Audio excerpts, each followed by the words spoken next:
modul selanjutnya yaitu tentang kontrol kecepatan ya pada motor DC. Jadi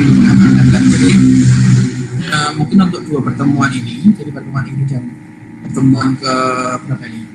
7 dan ke 8 dan ke 9 itu akan dilakukan perancangan kendali untuk motor DC, yaitu kontrol kecepatan dan kontrol posisi di minggu depan. Terus di minggu terakhir adalah merupakan rangkaian dari kelas yang kita akan sampaikan. Tapi sebenarnya kalau kita berbicara mengenai kurikulum yang harusnya, yang seharusnya, karena bisa luring dan lain-lain. Maksudnya pertemuan kelas itu biasanya pertemuan kelas kan bisa sampai 7 pertemuan setiap setengah semester kan, jadi bisa 60 semester. Jadi sisanya itu sebenarnya digunakan untuk implementasi ke hardware sebenarnya. Nah, itu yang mungkin kita nggak bisa gitu ya, karena pertama adalah daring, yang kedua adalah kurikulumnya itu hanya 5+5, karena itu kurikulum di masa pandemi ya, jadi 5 sebelum ITS, 5 sebelum UAS, sehingga mungkin materinya ya kita modifikasi sehingga walaupun memang belum bisa secara harian, tetapi semua materi dari Oke, nah kita coba lihat modulnya.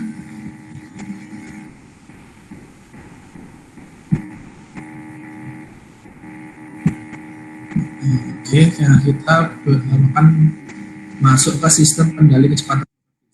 Tadi coba saya akan sedikit mengulas tentang apa yang kita telah lakukan kemarin.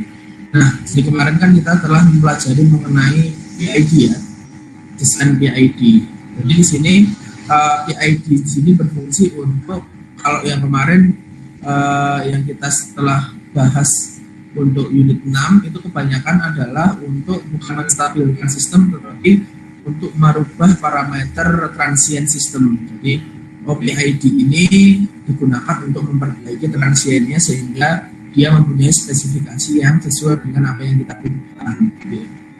Nah, kemarin kita mempelajari beberapa teknik untuk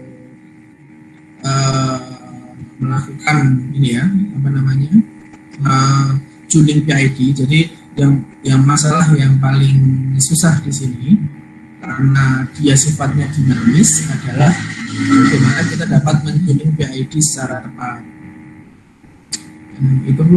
Itu ada beberapa cara sebenarnya yang bisa dilakukan. Yang pertama adalah Ziegler-Nichols. Yang pertama di mana syaratnya adalah apabila ketika sistem itu diberikan unit step, dia akan bentuk responsnya itu akan S-curve gitu. Dengan kata lain, tidak ada integrator di sini. Maksudnya integrator demikian, tidak ada nilai pool dari sistem tersebut itu berada di titik 0. Atau kalau kita bicara mengenai TF atau fungsi transfer sama dengan seper S kali S plus 1. Nah, itu nggak boleh karena ada S kali S plus 1. Nah, berarti kan poolnya ada 2 nih, di 0 dan di min 1 kan. Nah, sistem-sistem yang mengandung integrator atau pool yang nilainya itu 0, maka dia tidak bisa digunakan sebagai atau tidak bisa diterapkan Ziegler-Nichols yang pertama. Karena kalau ada integrator berarti ketika kalian nggak kasih unit step, maka dia akan bentuknya itu rising gitu. Dia akan terus membesar atau rem gitu ya, sehingga tidak memungkinkan untuk diterapkan Ziegler-Nichols 1. Nah, ketika sistem itu tidak ada integratornya, maka kita bisa membuat penalaan atau tuning PID dengan metode Ziegler-Nichols sama. Ini adalah caranya. Kita plot outputnya atau responsnya, kita cari L dan D-nya, kita masukkan ke dalam persamaan tabel ini ya. Jadi perlu diingat bahwa apa yang kita dapatkan nilai KP, KI, dan KD di sini, ini masih KP, TI, dan TD ya, tetapi konversinya ada di bagian bawah.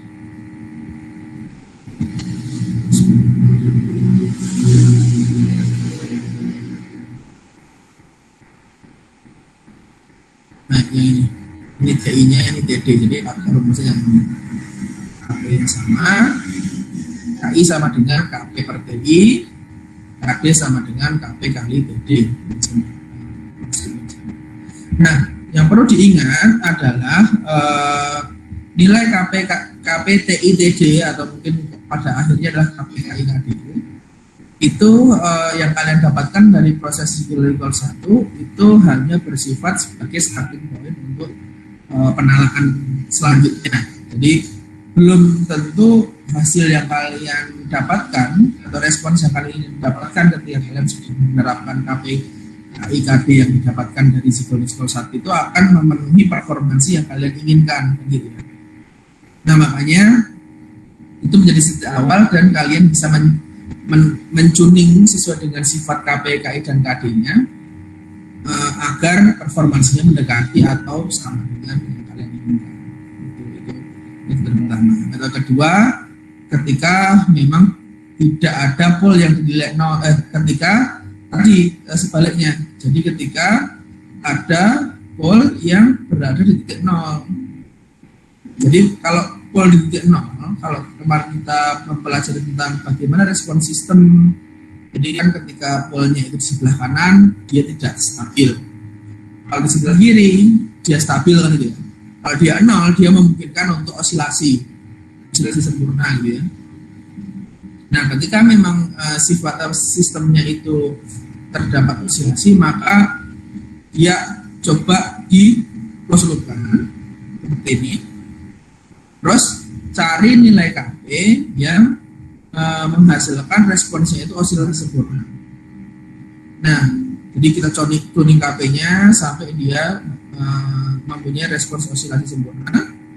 Nah, selanjutnya dari osilasi sempurna itu kalian akan dapat periode. Dari periode kalian akan mendapatkan nilai KP. Nah, dari situlah digunakan sistem Ziegler-Nichols ketika fungsi transfer dari sistem kalian itu mengandung tingkat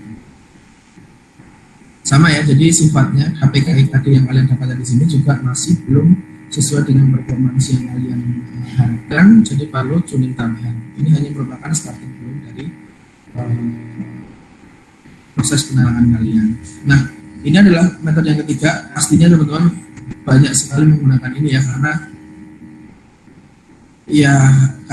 tidak mengurangi teori yang digunakan gitu. Jadi intinya ini adalah metode tuning dengan empirik atau eksperimen. Nah, di sini tentunya kalau untuk sistem-sistem yang start, teman-teman misalkan mengontrol kecepatan motor, posisi motor, tapi dia itu sifatnya adalah statik, tidak mobile gitu tuh akan lebih mudah gitu. Tetapi kalau pengalaman saya, tapi ketika kita mentuning sesuatu sistem yang dinamik, misalkan saya sekarang sedang struggle untuk tuning salah satu ini ya, land follower di lab gitu, itu kan bentuknya dinamik, banyak sekali faktor yang mempengaruhi gitu ya, karena dia robotnya memang sedang jalan gitu.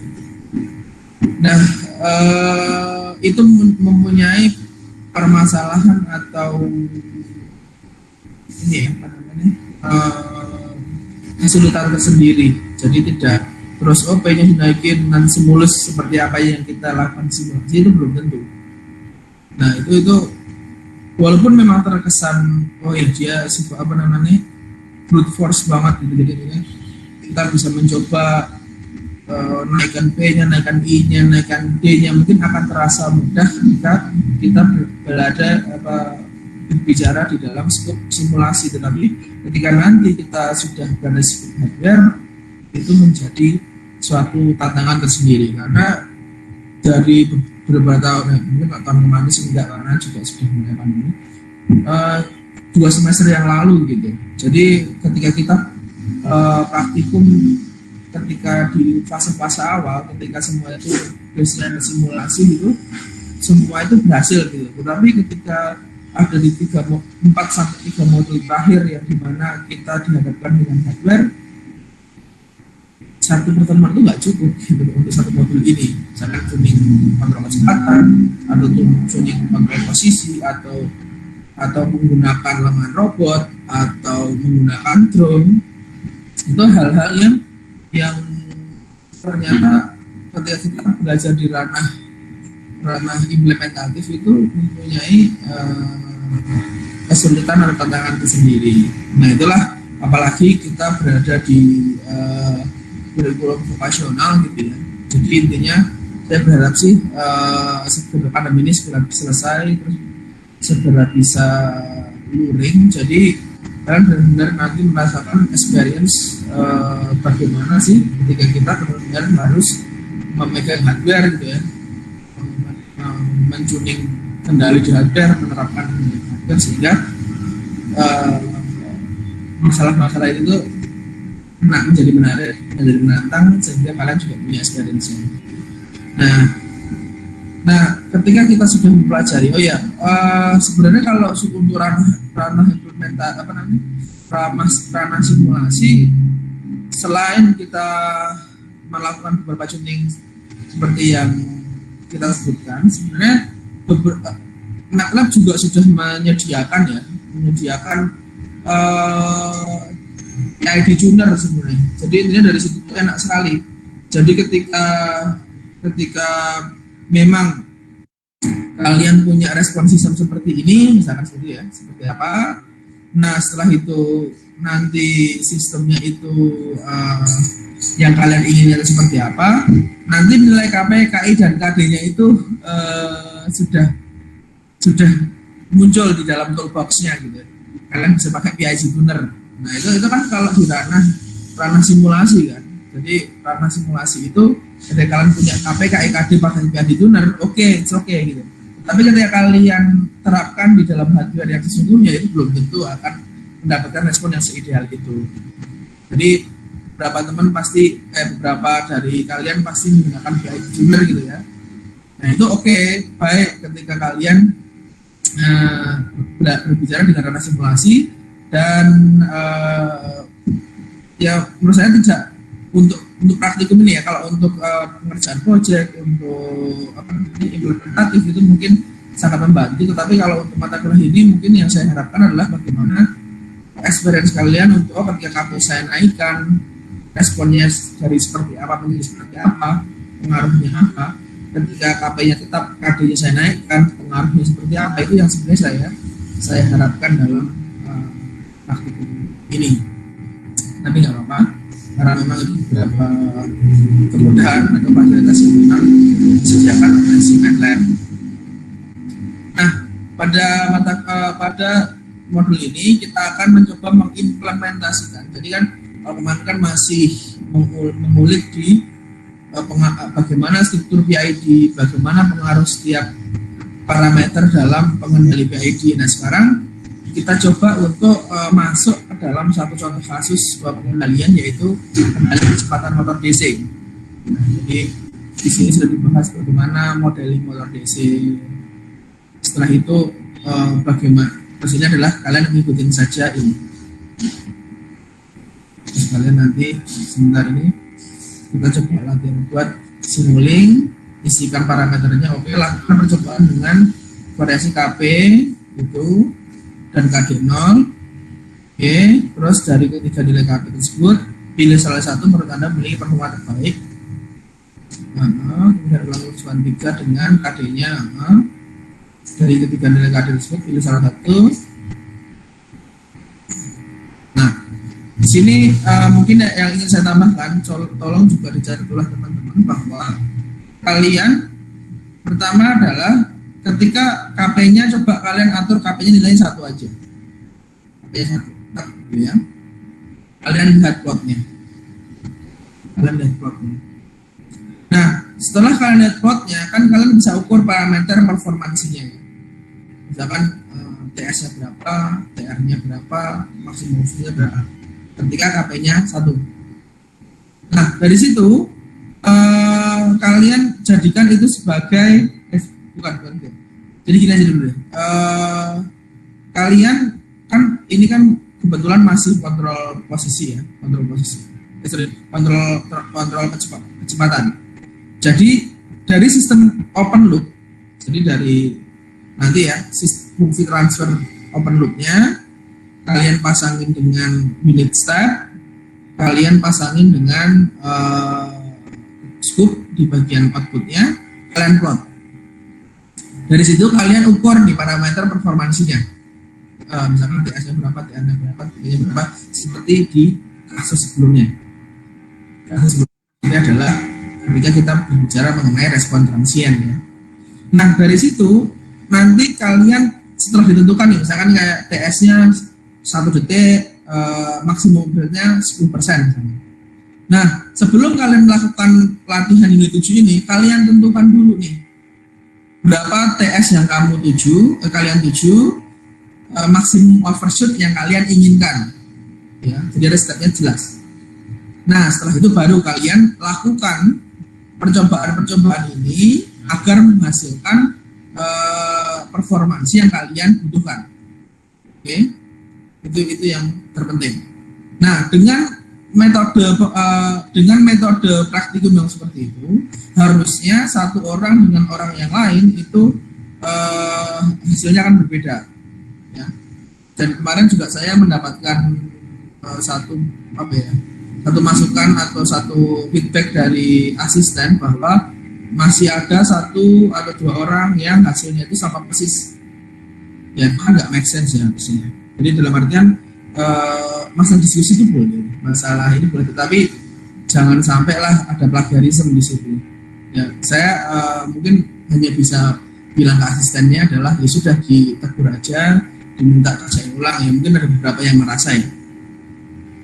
Tapi itu mungkin sebagai warning yang pertama gitu. Tapi kalau nanti di UTS, di UAS ataupun bahkan di tugas setelah saya sampaikan masih seperti itu akan menjadi satu konsekuensi yang tersendiri gitu.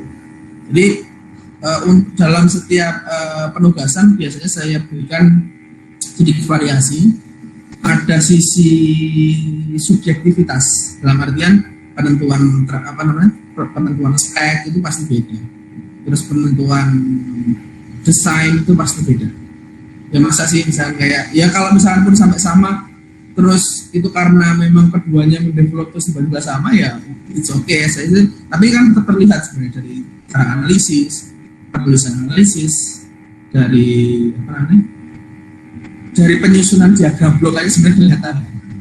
Jadi intinya seperti itu. Jadi intinya dari sini kalian harus jelas ya dalam artian bagaimana kalian membuat diagram bloknya, bagaimana kalian memsimulasikan open loopnya. Setelah loop didapat, kalian menentukan performansi yang kalian inginkan. Terus setelah itu bagaimana kalian menerapkan PID-nya, memilih nilai KP, KI, dan KD-nya. Tentunya ketika nilai KP, KI, dan KD misalkan KP ada 2 orang, yang KP-nya dengan spek yang diinginkan itu sama misalkan ya, dengan tidak ada janjian ternyata sama nih. Terus yang satu misalkan KP-nya 5, yang satu KP-nya 6, tapi yang satu KD-nya 4, yang satu KD-nya 3. Itu bisa jadi dia akan menghasilkan performansi yang tidak jauh berbeda. Maksudnya itu adalah menunjukkan bahwa banyak jalan sih, gitu ya. Banyak nilai KP, KI, dan KD. Karena nilai KP, KI, KD kan bisa pecahan ya. Jadi intinya itu banyak sekali variasi. Dari setiap variasi itu kenapa harus sama kan gitu ya. Kalau memang sama karena saya bisa melihat sih ketika sama dan beda itu dalam kesengajaan atau tidak, itu sebenarnya bisa terlihat tanpa harus saya mengkonfirmasi. Tetapi ya masa iya sih dari 1000 jalan kalian punya jalan yang sama, meskipun itu terjadi mungkin dalam probabilitas yang sangat kecil. Itulah yang mungkin sebagai feedback ya. Kalau saya ingat banget itu yang baru melaporkan adalah di mata kuliah motor listrik. Jadi nanti juga saya akan sampaikan ke kelas sebelah untuk menjadi warning bahwa ternyata itu dikoreksi kok, dan ternyata itu dikoreksi sedetail itu gitu. Jadi yang merasa bahwa sebelumnya telah melakukan hal seperti itu, baik di tes awal, di tes akhir maupun ujian gitu ya, itu jangan diteruskan lagi. Karena sebenarnya dalam setiap penugasan itu ada sisi objektivitasnya, sehingga kalau kalian menggunakan pekerjaan teman kalian atau orang lain, itu akan sangat terlihat. Meskipun saya tidak harus mengkonfirmasi, gitu ya. Mungkin selanjutnya ini adalah tugas akhir. Jadi sebenarnya kalau di pertemuan yang normal atau luring, saya jadikan sebagai tes awal. Karena tadi tidak ada tes awal, maka seperti biasa, jadi saya berikan sebagai tugas akhir karena dikerjakan setelah ini ya, setelah kelas apa namanya, sinkron di sini. Tetapi sudah saya pastikan bahwa pengerjaan ini nantinya akan sinkron dengan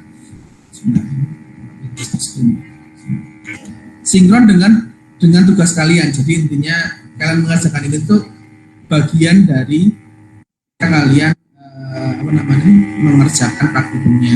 Jadi nanti ini seperti biasa tugas akhir akan dikumpulkan di hari ini, terus nanti tugas pelaksanaan praktikum akan dikumpulkan mungkin 3-4 hari setelah ini berlangsung. Jadi ini silahkan di capture untuk tugas akhirnya. Ini adalah diagram blok. Kalau kalian punya seperti ini, coba cari fungsi transfernya. Ini ya, tuliskan langkah secara rinci. Di sini rinci dalam artian dia hasil akhirnya itu ada di modul kalian sebenarnya. Tetapi kan kalau kalian tiba-tiba gambar terus hasil akhir ya sama dengan di modul kan gitu. Tapi saya ingin melihat step by stepnya, bagaimana yang kalian gabungkan dulu, bagaimana yang kalian gabungkan dulu, terus kalian feedbackkan.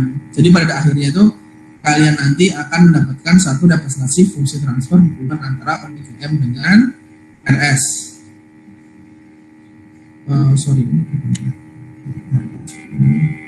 Open loop-nya kan ini ya. Iya, ini adalah open loop. Cari dulu open loop-nya, terus close loop-nya di Unity close loop. Jadi ini kan satu sistem, ini kan bentuk open loop nih. Tentukan fungsi transfer open loop. Selanjutnya, ketika akan dilakukan pengendalian kecepatan, dibutuhkan representasi close loop dengan Unity feedback. Maksudnya adalah sistem ini akan di feedbackkan lagi. Ini jadi satu kotak fungsi transfer. Kita feedbackkan lagi. Unity itu maksudnya adalah tidak ada pemuatan di dalam feedbacknya. Jadi garis saja. Pemuatannya satu, namanya Unity feedback. Jadi carilah hubungan antara kecepatan terhadap referensinya. Referensi adalah kecepatan yang diinginkan di depan. Oke. Kalian dapat close loop-nya. Terus bagaimana jika di dalam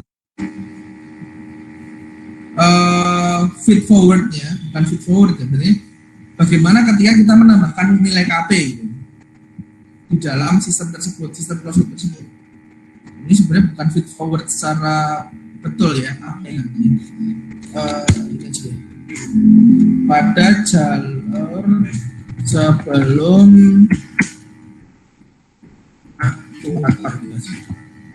atau plan adalah kalau kalian bayangin kalau kalian punya sistem ya,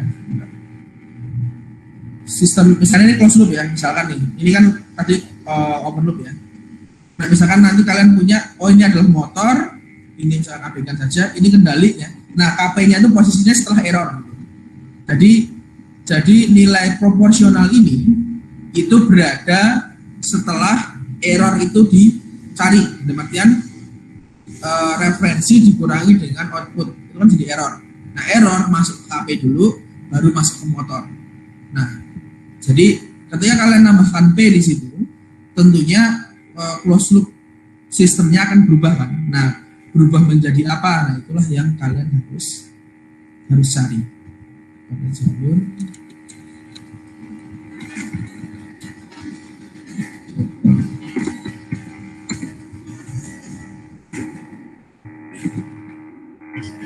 dan sebelum latar belakang ini saya jelaskan itu saya tekankan karena agar tidak membingungkan.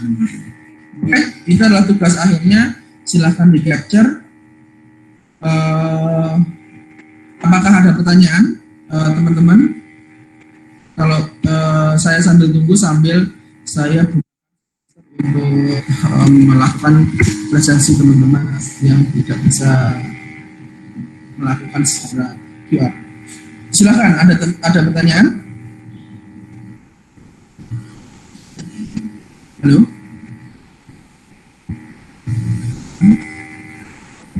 Belum, Pak. Oke.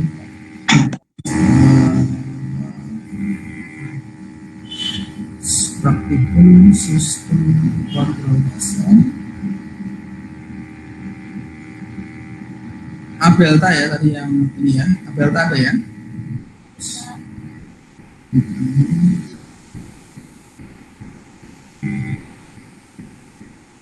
Terus lagi ya tadi ada ya? Hadir, Pak. Nanda? Hadir, Pak. Zubainindra? Hadir, Pak.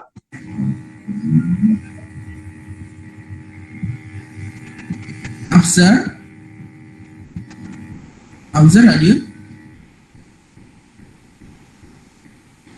Nggak ada ya? Jadi kalau saya nggak salah ingat di minggu lalu Afzar tuh nggak ada, apakah sakit atau gimana? Ada yang ini ada yang dapat infonya Afzar masih sering berkabar atau gimana?